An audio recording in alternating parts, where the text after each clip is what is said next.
আজকে দেখাবো খুব সহজেই কিভাবে ছানা ছাড়াই বাড়িতে রাঙা আলু দিয়ে একদম দোকানের মতো পান্তুয়া বানিয়ে ফেলতে পারবেন। প্রথমে প্রেসার কুকারে রাঙা আলুগুলো দিয়ে পরিমাণ মতো জল দিয়ে দুটো সিটি দিয়ে সেদ্ধ করে নিন। এরপর কাঁটা চামচের সাহায্যে খোসাটা গরম অবস্থাতেই ছাড়িয়ে গ্রেটারের সাহায্যে গ্রেট করে নিন ভালো করে, তারপর মেখে ফেলুন। এরপর একে একে বাদ বাকি জিনিসগুলো অ্যাড করে দিন। আমরা এখানে 300 রাঙালুর মধ্যে হাফ কাপ ময়দা, একটা 10 টাকা দামি আমুলিয়া দুধের পাউডার 1 প্যাকেট, হাফ চামচ বেকিং পাউডার আর আর 1 চামচ ঘি অ্যাড করে ভালো করে সবটাকে মেখে একদম মিহি পেস্ট টাইপের বানিয়ে ফেলুন।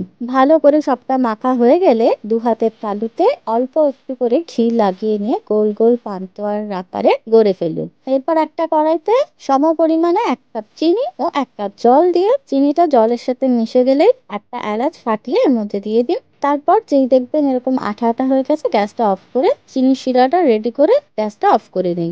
এরপর অন্য একটা কড়াইতে সাদা তেল দিয়ে তেলটা একটু গরম করে নিয়ে মিডিয়াম ফ্লেমে পান্তুয়াগুলো অল্প করে দিয়ে লাল লাল করে ভেজে তুলে ফেলুন। রেসিপিটি ভালো লাগলে অবশ্যই চ্যানেলটিকে লাইক, শেয়ার এন্ড সাবস্ক্রাইব করে দেবেন। পান্তুয়াগুলো লাল লাল করে ভাজা হয়ে গেলেই এটাকে একটু সামান্য ঠান্ডা হতে দিন। তারপর একটু ঠান্ডা হয়ে গেলে চিনির শিরাতে দিয়ে দিন। পর এটাকে 2-3 ঘন্টার জন্য রেস্টে রেখে দিন।